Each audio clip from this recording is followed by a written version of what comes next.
Hello everyone and welcome to Golden Nova's First Reacts, where I react first to all the things you want to see reacted to first, as long as I'm the first person you come to react to things first. And this time, we actually have a decent shot at it. They released info while I was at home so that I could do this react. Konami just released a live stream for Chaos Origins covering a couple of archetypes live, including one that might have some information that I've been looking forward to for a long time, despite how much they stink. But not this one. We're starting things off with more Melffy support. Everyone's favorite level 2 beast archetype, the one that synergizes with all the other ones, is getting a new wave of support, which I guess explains why they released the Rabby dance music video, which was adorable and very delightful. Let's take a look at the info they have for here. Melffy is a fairy tale theme of level 2 creatures based on a growing number of friends who can activate their effects in response to your opponent's actions. During your end phase, they can appear, and during either turn, you can perform various actions to bring out a variety of Xyz and Synchro aces, which is part of their charm. I'm always saying this about Melffy Penny. Their charm is that they just bounce my monsters out of nowhere when I'm not looking, and always getting how their Synchro works incorrect. We're starting out with Melffy Rabbies. Not Rabby, not the 0 attack, turn 100 defense normal monster. Rabbies, a level 2 Earth Beast tuner monster. More tuner action here.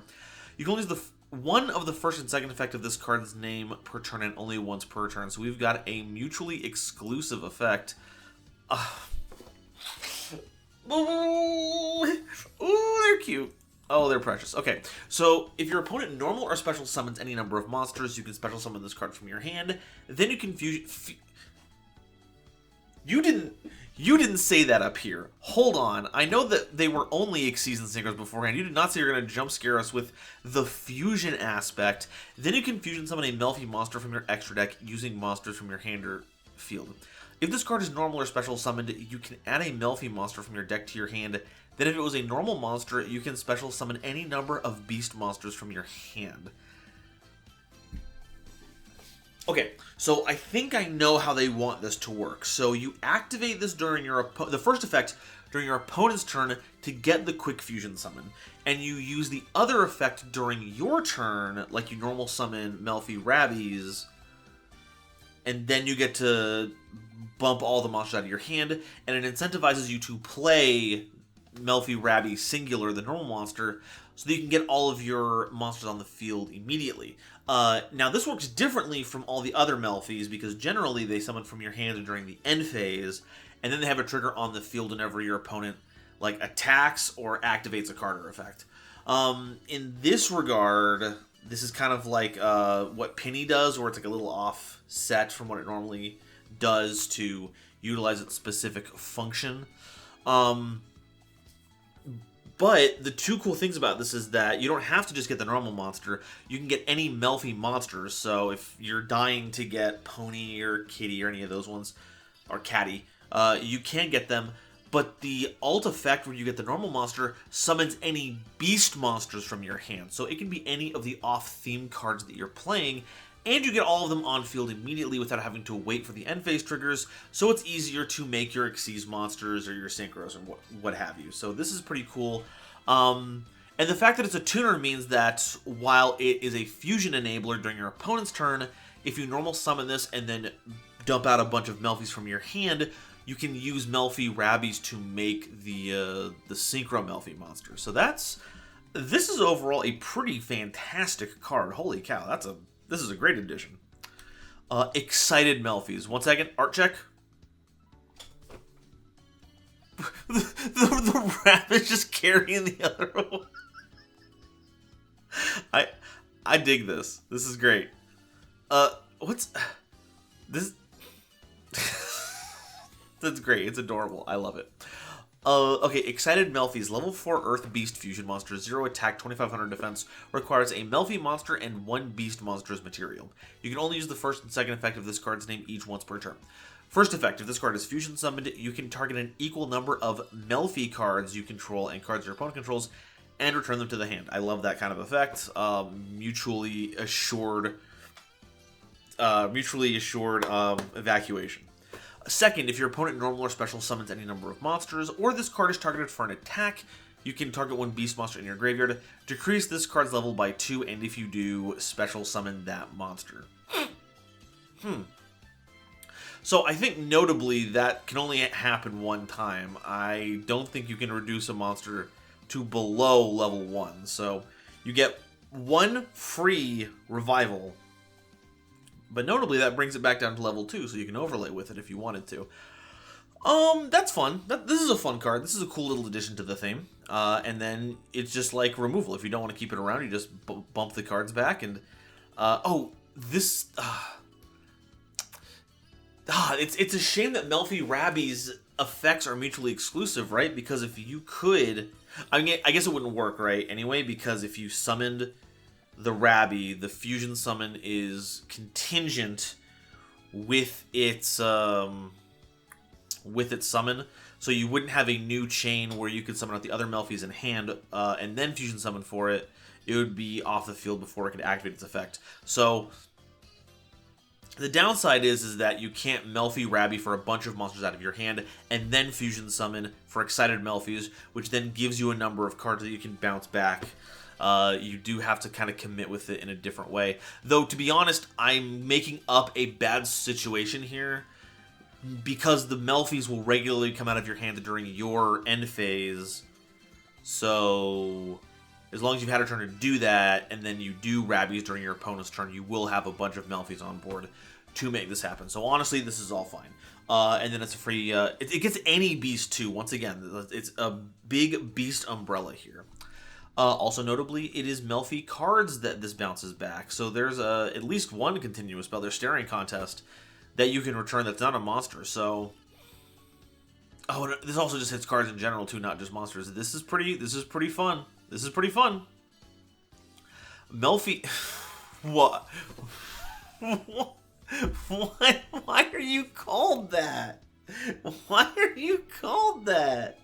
Melffy Mommy can now Chaos Xyz evolution into Melffy God Mommy. I don't know what to do or what to say in regards to that. They have a cute witch hat. That's fantastic. We love it. Rank 2 Earth Beast, 0 attack, 2000 defense, requires 3 or more level 2 beast monsters as material, but once per turn you can also exceed summon this card by using Melffy Mommy you control as material. If this card is special summoned, you can add a Melffy spell or trap card from your deck or graveyard to your hand. Very fantastic. So any 2 Melffys become Mommy, then become God Mommy, and then you get to search. Second, gain attack equal to the combined attack and defense of all Melffy monsters attached to it. That means that it will not have a lot because they have like 300 attack each. Third, you can detach 5 materials from this card to return all cards your opponent controls to the hand. That is probably a much better card than Melffy Mommy. You had to like condense so many cards under it to make it work. In fact, let's go ahead and do a quick check-in on how the original one works so that I'm not talking out of my ass here. Okay. Takes 2 or more level 2 beast monsters. Quick effect, you can attach a beast monster from your hand or face the field to this card's material so it keeps growing. It's got 1000 attack and defense. If you get 3 or more, it can't be destroyed by battle. 4, you take no damage from battles involving this card. 5, when an attack is declared involving this card and an attack position monster, you can inflict damage to your opponent equal to that attack position monster's attack. So it kind of turns into a threat, but notably, it is cool that you can at least use Mommy's effect one time to attach a beast and then overlay into God Mommy to get to that 5 material faster. Being a board wipe is pretty sick. It's pretty good. And then I guess also if you're using Mommy as material, you'll at least have 1000 attack and defense on top of these because they have some decent stats. I wonder if we'll have ways to like attach like... I think the Synchro has some decent attack. I don't know. Nifty card. Nifty card. Not bad. All the stuff on there is good that's printed on there. Very usable. Melffy Statues game. What the heck is... What's going on here? Is that a platypus? Did they put a platypus Melffy in here? And we better get the platypus. We better get that now. Normal spell card, you cannot special summon the turn you activate this card except Melffy monsters. You can only use the second effect of this card's name once per turn. So Melffys have run into the locks now. It was all well and good when they first came out, and they were only kind of good, but now they're giving them support. We have to start limiting what they can do. So, unfortunately, if you use this, any of those cards that say you can summon beast monsters are not going to be as open as you would have liked. You can only use the second effect of this card's name each once per turn. 1, add up to 4 Melffy monsters with different names from your deck to your hand. Then it becomes the end phase of this turn. Well, that's good, because that's where all of them get summoned to. Or when they do summoning. Second, you can banish this card from your graveyard, then target 2 Melffy cards in your graveyard, except a copy of this card. Add 1 to your hand, and if you do, place the other on the bottom of the deck. That seems pretty good. The game knows red light, green light. Oh, red light, green light. Okay, that's good. Okay, that's very. Now that all this makes sense, I'm very glad that Melffys have introduced Squid Games to their repertoire. This is outrageous. So this is Melffy Soul Charge from your deck. This is Melffy Soul Charge from your deck. It's Melffy Soul Charge that you activate that summons monsters from your deck. It is Melffy Soul Charge. And because a lot of your plays happen during your opponent's turn, it's not. See, what gets me about this is that you're only getting the lock when you do the first effect. Because only when you activate this card that it locks you into only summoning Melffys, but then it turns into your end phase! So it doesn't matter that you're locked into only Melffys.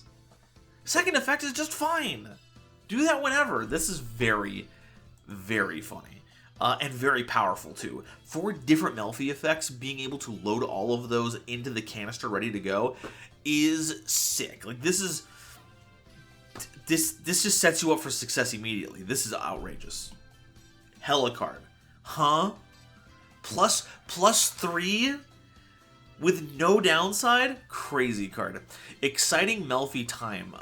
Normal trap card. Okay, so this is the object that transforms Melffy Mommy into a god. So what I am being told here is that all of this strange art style has been a delusion on the part of creatures touched by an eldritch entity from beyond the stars, and this is the core, the seed of its celestial being.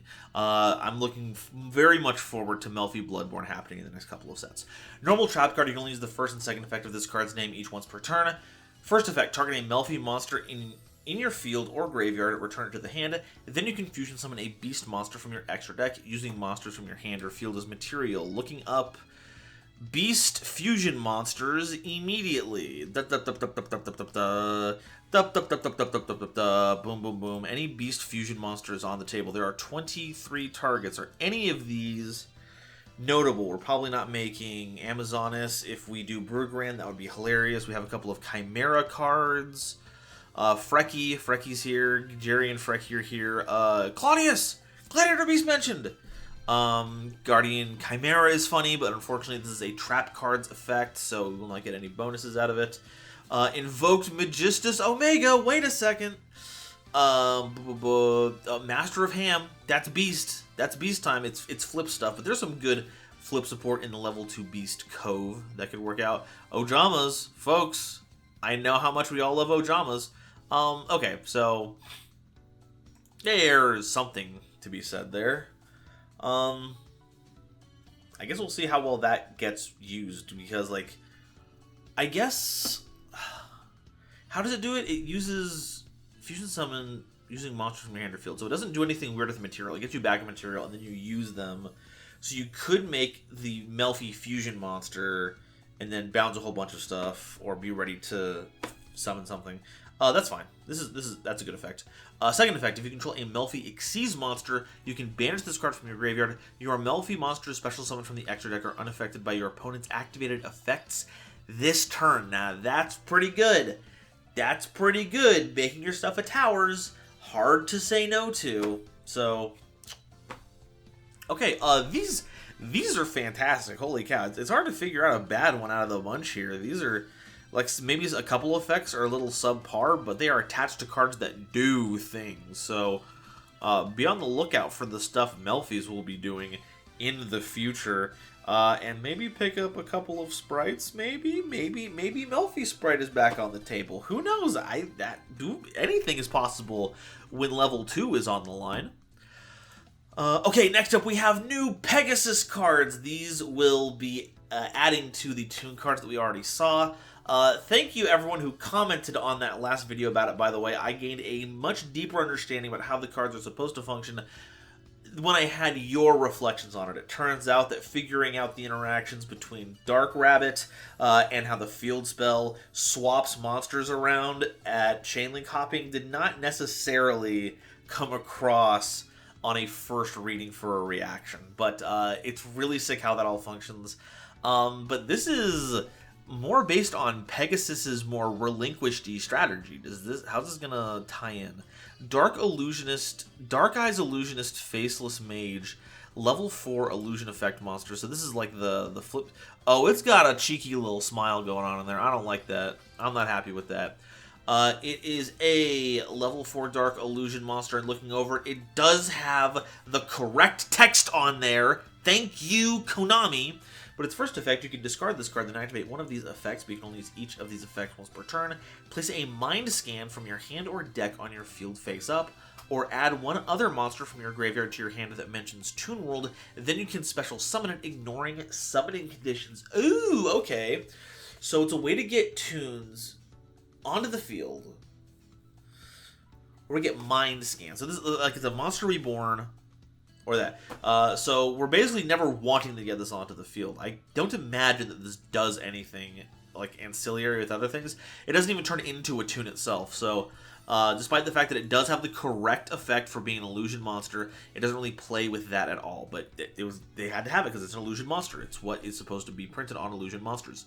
Next up is Mind Scan. So we are they're hitting the pose. They're hitting the point. And it is looking at the Yugi Chaos ritual stuff from this set, the Chaos Origin set. This is coming on a different thing. So appropriately, that is what is being used against. Very flavorful. Mind Scan, getting some Pegasus energy, like Millennium Eye energy in on this. You can only use the second effect of this card's name once per turn. First effect, while you have a Toon card in your field or graveyard, your opponent must play with their hand revealed. Also, you can look at their set cards at any time.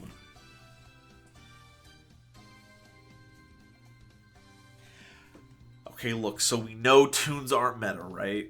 But this is a funny upside to being able to play Toons. Being all like, I know all your shit. Don't hide it from me. I am Maximilian Pegasus. I do have the Millennium Eye. I know exactly what's going on. And don't try to just set your card without looking at it, because I'll just look at it.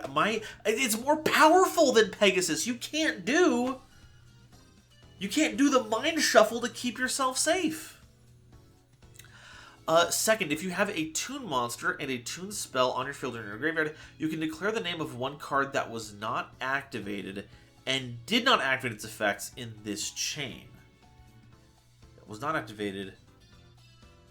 So it can't be anywhere on the chain. Negate the activated effects of cards with that original name until the end of this turn while this card is face up on the field. Okay. Yeah, I think that's how that's supposed to work. That was not activated, so you can't look beforehand, and did not activate, so it will be looking like from the point where it's activated past that point. So you can't hit reactive cards with this unless the reactive card hasn't met its timing yet. But you can pick one and say, hey, you're not using that. And it doesn't even have to have any of the associated cards in play. It checks your graveyard too. Wow.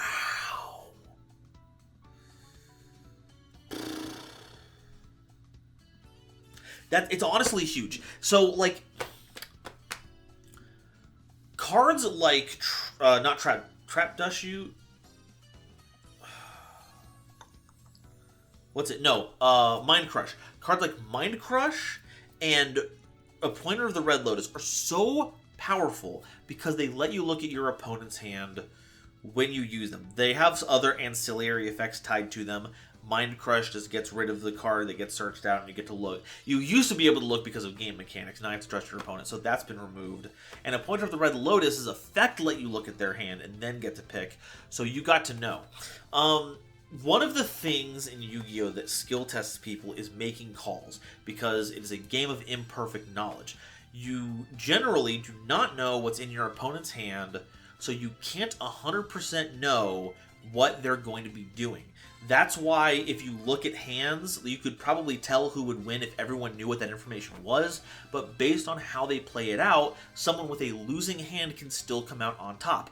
Mind Scan says, go to hell, I will know everything. So you have perfect knowledge about what your opponent has at their disposal, and while there can still be some mind games, because ultimately the other person is still in charge of when they use their effects or not, this not only means that you can, if you have enough game knowledge, plan out whatever possible outcome is there. Well, you get to keep all of your information hidden. The second effect shuts off potentially any line that could disrupt you. So it is not just a card that gives you knowledge, it is a card that lets you know what's not going to be done this turn. You can even pick something that you anticipate your opponent is going to search with another card. It's a very powerful effect. It removes a lot of the mystery, and the less you have to guess, the better you can plan out your own turns.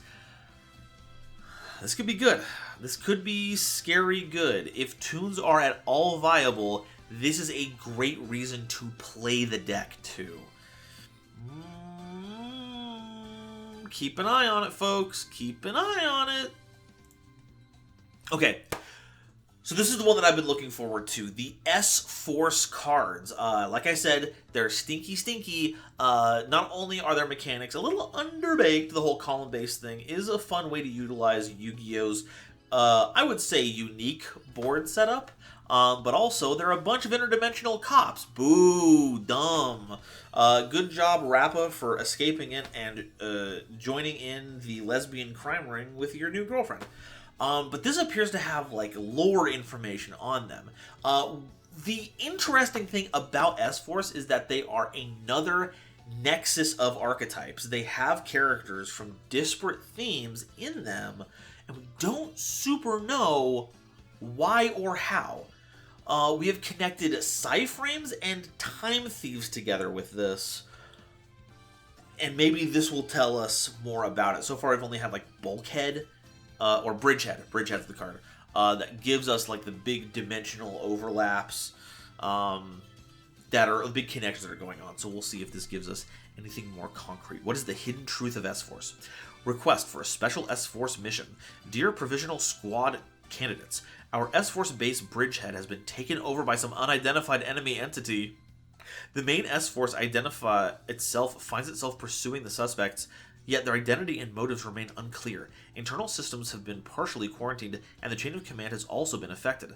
The terminal used by the enemy entity has been recovered from the scene, along with fragmented data. However, the data has been encrypted by sophisticated means, and our internal analysis is unfit for the task. At the current rate, it is possible that Control Bulkhead is completely taken over. I require your analytic abilities immediately. You can find the target data in a separate document. Report any information you can discover post-haste. The survival of the S-Force is contingent on this case. I have high expectations on your results. Provisional Squad of the S-Force. Mission details. Analyze the attached data, decipher the password necessary to unlock the data, recover and secure the confidential information stored in the internal systems. P.S. The secure location uses multiple locks for its structure. However, there is a possibility that intentionally vague hints are available. End of message. My salutations to the Provisional Squad, Miyashita, Yoshino, and Hara, and to everyone watching Yu-Gi-Oh! OCG Times. Okay. What is the name of the company run by Pegasus J. Crawford that manufactured the Duel Monsters card game in a certain anime that will remain nameless? Did they have to solve these on stream as, like, the thing? That's funny. That's a funny little thing. So, like, that was Industrial Illusions, if I remember correctly. Then there's a matching game.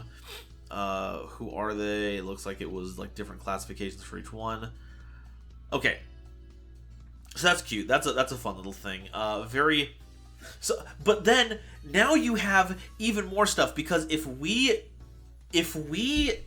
take on its face that this message that came from Justify actually happened to their command center, then they not only have fourth wall breaking capabilities to talk to the live stream here, but also they know about stuff that happened in the Yu-Gi-Oh anime, as per the question about Maximilian Pegasus. What's happening? Okay, what is S-Force? Each team member possesses the ability to interfere with columns, and the theme specialization is one of suppression, where you restrict the opponent's plays by moving them around. By forcing your opponent to be aware of the columns on the field, you can narrow their play lines and deploy your own team at a good pace with the support effects of your team members. First up is S-Force Night Slayer. Okay, so that is a evil / corrupted / revealed form of another S-Force monster that I totally forget because I have not been keeping track of what a bunch of cops are like, but I remember the design here. Link 2, left, right, 1700 attack, left and right, requires 2 monsters, including an S-Force monster. You can only use the first and second effect of this card's name each once per turn. If this card is special summoned, you can add an S-Force spell or trap card from your deck to your hand. Classic smoother Link monster. Easy to access, gets you a card. It's just the thing that you do when you want to make an archetype more consistent. You make a monster that gets you those things. And then, well, it doesn't help us get to Justified, because Justified is a Link 3 monster, but it doesn't let you use anything less than 3. Quick effect. Second effect, you can banish this card that you control and an S-Force card from your hand to special summon an S-Force monster from your deck or extra deck. Oh, so this gets you Justified. Never mind, it does help you get Justified, because it functionally makes Justified a Link 3 that can use 2 or less material, but the material is a card in your hand and this card. Though notably, it can get any S-Force monsters, so it does have a lot of flexibility in that. That's a pretty strong effect, I will say. S-Force Mystify. This one... Is this one new, or is this isn't Laplace? I don't think. Link 3, left, right, bottom. This is a 2+, so we can make this normally. You can only use the second effect of this card's name once per turn. First effect, while an opponent's monster is in this card's column, your opponent cannot target this card with card effects. Also, they cannot special summon monsters using activated monster effects.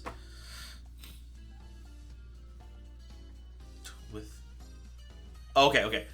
So it's not... So the thing about S-Forces is that their suppressive effects stack with each other. So let's say one of them says monsters used for a Link summon in this card column get banished instead of being sent to the graveyard, and another one says that monsters in S-Force columns can only attack the S-Force monster in their column. If you had 2 of them, then both of their effects would stack with each other. So that's something to keep an eye out for a lot of these. This one, his first effect does not have that. Rather, it is checking to see if it's in the column with an opponent's monster to turn on its other continuous effects, which are your opponent can't target this card with card effects, and they cannot special summon monsters using activated monster effects, which is a little crazy sounding. It seems pretty good, but that applies to them, like the opponent, as a shutdown effect, which is pretty cool. And then second, quick effect, you can target one monster on the field and move it to another of its controller's main monster zones. It can manipulate the position of any one of them. So that's pretty good too, because you have a bunch of these continuous effects that lock things down. So with this, you can move monsters on your side to a particular zone, or you can move an opponent's monster to a particular zone to make all of that line up. That's useful. It's only useful in the context of your other cards, which is one of the reasons why S-Force has trouble being as good as other decks, because the column-based mechanics mean that you have to spend a lot of card real estate adding effects that manipulate columns in ways that make their effects work. And by themselves, it's not doing anything. But this isn't as effective as Justify, because Justify pulls a card in and then just knocks out like a whole row of them. But this one is easier to make, and it allows you to make better usage of their effects. So I can't fault it. This seems pretty good. S-Force Sorted World. Sorted World. Okay, so this is the 2 evil S-Force / people who have invaded. You might notice this place looks familiar because this is basically Small World. That was another card that wasn't S-Force, but it had Justify in it, showing kind of the multiverse thing going on. So instead of a Small World, it's a sorted one. They're returning order to this twisted multiverse. Continuous trap card, you can only use the first and second effect of this card's name each once per turn. First, if you would banish any number of cards from the hand to activate the effect of an S-Force monster you control, you can send an S-Force card from your deck to your graveyard instead, except a copy of this card. Another huge thing. A lot of their cards did force you to banish like real-ass cards to activate their effect, and there were certain other cards that kind of helped play around that, like give you some kind of substitute, but this one just straight up says, hey, instead of paying this god-awful cost that doesn't super synergize, instead just Foolish Burial something. Get your graveyard set up. That's excellent. Second, if any other cards become banished, you can target one card in your opponent's field or graveyard, banish it, and then you can move one of your S-Force monsters to another of your main monster zones. Okay, so it's removal and moving all at once, so that's a very efficient. Okay, this is pretty good for S-Forces as well, just another card that enables all of their game plan stuff, so that'll be important for them to get into rotation. Dear Provisional Squad candidates, I am thankful for your expeditious analysis of the passwords. As a result of your efforts, we have made progress towards grasping the situation. Nevertheless, Bridgehead remains under the control of the enemy entity. The situation remains dire, yet far from over. I will fight until the bitter end. Should it be necessary, I will be requiring your efforts another time. I expect your cooperation, just like in this occasion. End of communication. Once again, I'm thankful for your cooperation. S-Force Commander, Justify. Okay, this is not the end of it. Normally when we get to the trap cards, that's the end of it. But I guess they wanted to show off the evil S-Forces first. Next up is S-Force Cygnus. This guy... This is like mini Justify. He's got kind of the armor thing. He's got the little like cape with the orange in it. Is this mini Justify? He's got the punch lined up too. Level 3 Light Fairy Monster, 1600 attack. You can only use the first and second effect of this card's name each once per turn. First, if this card is normal or special summoned, you can add an S-Force monster from your deck to your hand, except a copy of this card. Then if an opponent's monster is in this card's column, you can draw a card +2! Oh! If an opponent's monster activates its effect in the same column as your monster, you can make all S-Force monsters you currently control gain 1,000 attack. Wow.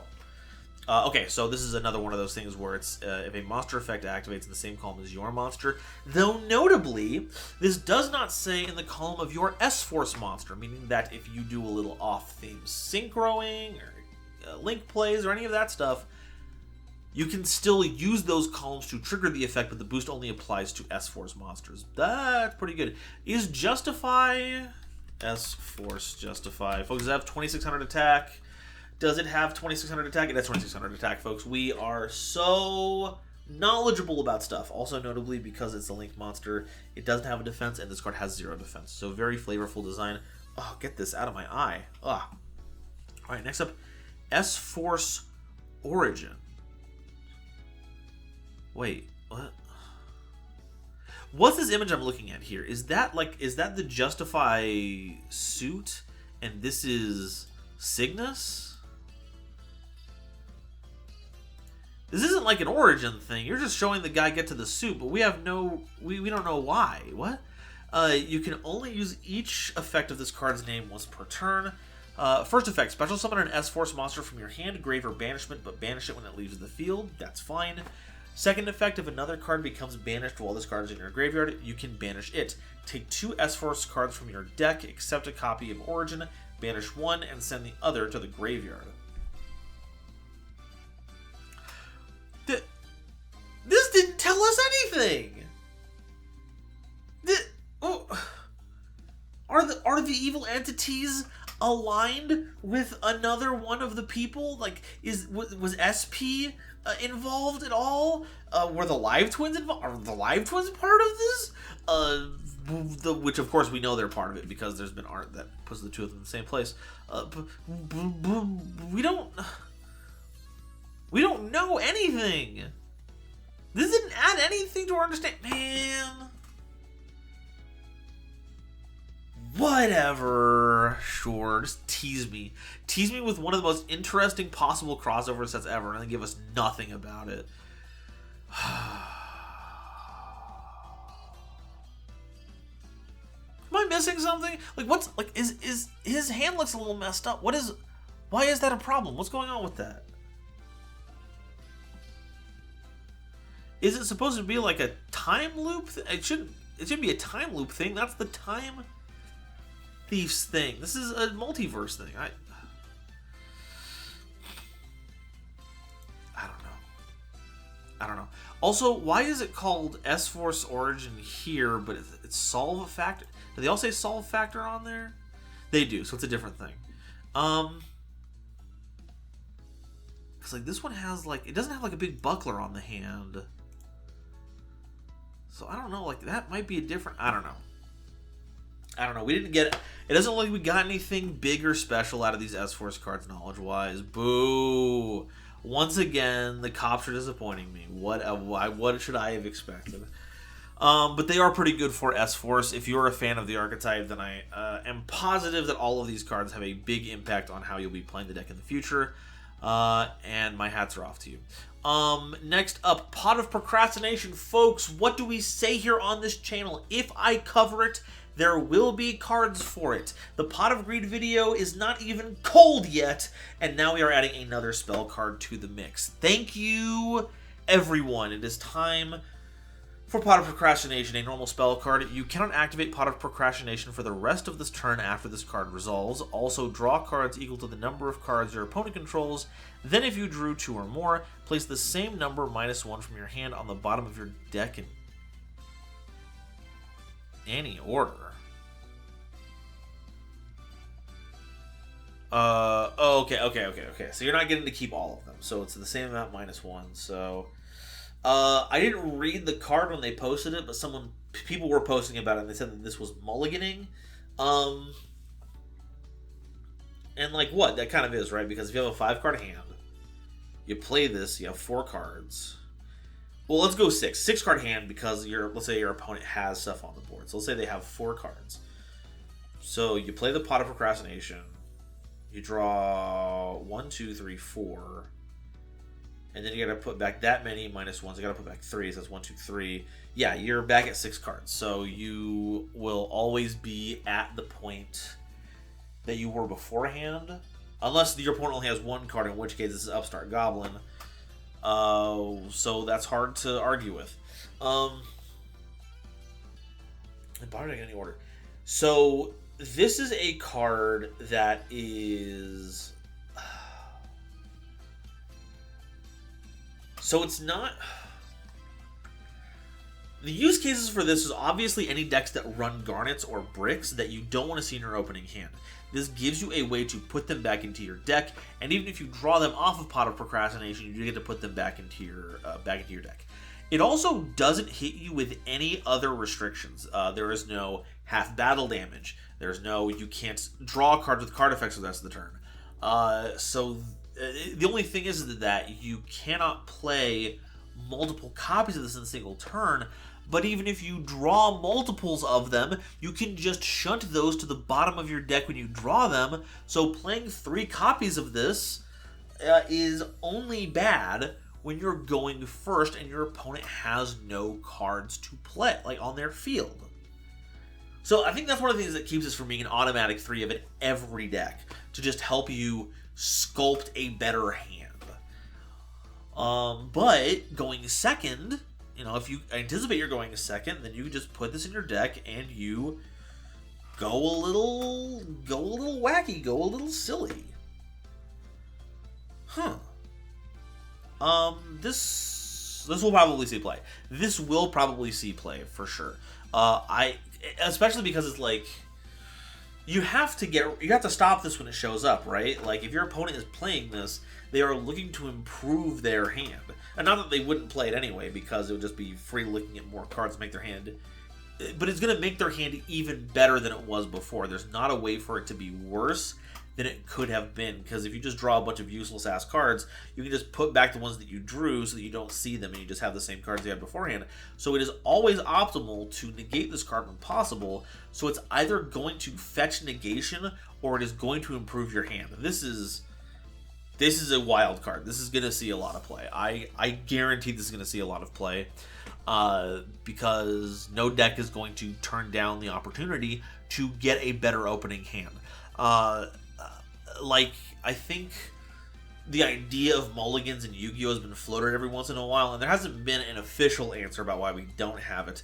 But mulligans are kind of a function of the game to help make sure that you have a playable hand, but they ensure that combo decks are better because sometimes they need specific hands to work, whereas like control-oriented decks might just have a wide variety of cards that help get you to a similar game state.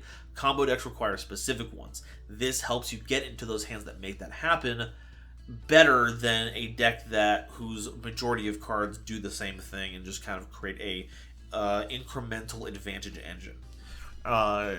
So yeah, playable, supremely playable. We'll see play. Will be in side decks forever, or maybe intrepid people will just put them in their main deck, and then even if they win the dice roll, they'll say, I'm going to go second, so my pot of procrastinations, that's why it's called pot of procrastination. It makes you want to go second, even if you win. That's so funny. That's so funny. That's so funny. That is supremely funny. And then, if you choose to go second, then you make your opponent's pot of procrastinations worse in comparison. Oh, this is going to be good. I am positive this is going to be good. I'm positive to see play. This is a really good card. You got this, and you have Dollhammer. We are putting powerful draw effects into this game, and we're not stopping. Our last card is Phara, the Goddess of the Beginning, a level 8 Dark Spellcaster monster that's getting a frame break. This seems a little wild. We are getting monsters that are not like nostalgia bait getting a frame break. Of course, we have all the ones that are in like the rarity collection that we saw, that we brought forward, and those are fine. Honestly, I don't really like the new, like the frame breaks of like old cards, because they just kind of take their art and push it forward into the foreground. It doesn't have any interplay with the frame of the card, which I think is very important for your frame break cards. But I digress. This doesn't seem to be tied to any of that. Though maybe it'll have some incidental synergies. It is a Dark Spellcaster after all, and Chaos Origin is around. In fact, this isn't Chaos Origin, so it could be playing with Dark Magician stuff. You can only use the first, second, and third effect of this card's name each once per turn. First effect, you can reveal this card and one spell card in your hand. Neither player can activate cards or effects in response to the activation of a card with the same name as the revealed spell or trap card, or its effect until the end of the next turn.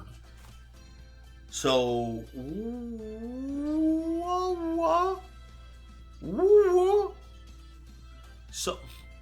that's pretty good. Hey, my effect is non-negatable. Do not it's not, you can't respond to it at all. Neither player can. So it's just like, I do this, we're closing the chain. That's it. Holy jeez. If this card is sent from the hand or field to the graveyard by a spell or trap effect, you can special summon this card. So it's hand or field, not deck. So like if you discard it with something, if it goes from the field to the graveyard, if it gets Darkhold, it comes back. Third, if this card is special summoned from the graveyard, you can take control of the one monster your opponent controls at the highest attack. Okay.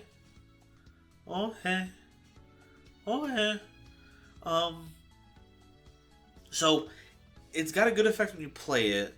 How does... Oh, wait. Dark Magical Curtains. That's the new Dark Magician one. Dark Magical Curtain. Each player can special summon a Dark Spellcaster from your hand or deck, but neither player can activate their effects this turn. It doesn't say the effects of monsters with that name. So if Phara is summoned with a Dark Magical Curtain, and then is sent to the graveyard by a spell or trap effect, it comes back, and then it can activate its effect now because it is a different monster.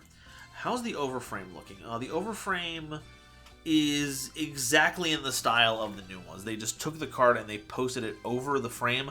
And look, I'm sorry. I don't think this is a controversial take here. I think that is not a frame break. You put the monster on a higher layer of the cards compositing than the other ones, but a real frame break, one that feels really good, is one that has interplay with the rest of the card. The Gaga cards have this done so well. The Magician one is a little less so because it's just punching like the fourth wall, which I think is still a cool effect, but the new Gaga Magician Girl is sitting on the bottom of the frame. It feels like it is part of the card. Its dimensionality matters in this. When you just take the art and just push it forward a little bit, I'm not a fan. I think it needs more than that. I mean, obviously it looks beautiful. I'm not saying that the card looks the art looks bad. It's gorgeous looking, but my critique is that it is not using the medium to its fullest. And I expected that from the old versions because those arts were already made. But these were made specifically for it, and I just think that it needs more. And it doesn't have to be as involved as the Gagagas, as long as certain things are like hidden behind the frame. Like there's some of it inside the card and some of it outside the card. That's good enough for me, but this is just... I don't know. I guess maybe it kind of looks like she's sitting on the bottom of the card frame, but I don't know if like the cloth plays with that in a way that sells it. It just kind of looks like how it would, like it does in the artwork. Yeah. But that's my major concern. The card itself, I think, is really cool, and I'm sure there are a lot more applications to it than I am considering here. Every spell and trap can be super polymerization these days, a little divine intervention. Which, of course, now brings to mind that if you send this from the hand or field to the graveyard as fusion material, then you get to trigger its effect as well, too. Which is a great way to enable it, because you're getting a refund on your fusion monster, and you get to steal another one. So that's fantastic. I love it. This is cool. And that's all of the... We're going to check one more time on the site, just to be sure I'm not missing anything. The stream is over. Okay. So, we're getting nothing this expansion pack thing. No. There's also the Magistus trailer, teaser for the new one. We're finishing up the Charmer one, so we are getting the Magistus one. I'm not going to play this here for fear of some kind of copyright thing, but it's going to be here on the 24th, so 1 week away. Just a week away, folks. Magistus, just a week away. Great reveals. Holy cow. Fantastic looking cards. But is there anything that I missed about them? There's a ton of cards, and I wasn't entirely knowledgeable about all of them. So if you picked up anything that I did not, please let me know down below so that I can learn about how these cards can function even better than I already think that they can. Thank you all so much for watching, and until the next time Konami drops some juicy spoilers, I'll see you next time. Bye-bye. Today's episode is brought to you by Dragon Shield. Get the sleeves as strong as dragon scales and save 5% on your order by using the coupon code GoldenNova at checkout while helping out the channel. It was also brought to you by my lovely patrons, including this month's illustrious Quasar Commanders, Upstairs Media and the Critic of Innocence, Nebula Navigators, 3rd Dynasty, Ada Basilisk, Adam Zajdel, Ancient Wizard, Andrew Newman, Battle Axe, Beastsman, Charlie Mercury, Chibi Gohan, Christopher Fuss, Clockswork, Comrade Kapapapam, Eric, Frankie, Great Big Pillock, Groog, Hairbear, Harry the Ominous Benefactor, Iron Zero, Iskander 711, Carp, Marion James E. Picata, Meme King, Muse Clark, Orozco 09096, Panther J, Pat Poos, Rebel King Lucifer, Red Eyes Jackalow, RJ the Jank Monarch, That One Dumbass and the Wizard Moose, Cosmic Crusaders Animasta, Anthorak, a Random Pup, Blitzwolf, Chaz Ghost, Christopher Fuss, again, Cool Trainer Dark, Dr. Entity, R.I.P., Eki Bullock, Eva Padilla, Herbal D, Inblink, J.A. Flair, Julian Marquez, Kale the Dragon, Kryptonian Blurred, Lobomaru02, Manga Pages, Millennia Asta, Mr. Machina, Natia Lee Alexander, Neon Yaminair, Nicholas Murphy, Not Al Gore, Obsidian, Rhyme Kairos, Rogue Wolf, Seraph SG, Shizuka Nijimura, Simic Toadstool, Sonic 21 Blast, Stepfen Huntsman, The Legendary Raven, The Queen of Time, Tiger X2476, Tristan O'Meara, Zadine, Zaldreka, Yazuz 1, Zephrath, The Rock Thing, and Zentha, as well as all the lovely Starlight Explorers you see on screen now. If you'd like to help me in my journey to cover all of Yu-Gi-Oh's archetypes, get my videos early, be a part of these credits and other awesome perks, it would mean the world to me if you would check out the link to my Patreon in the description or consider joining as a YouTube member.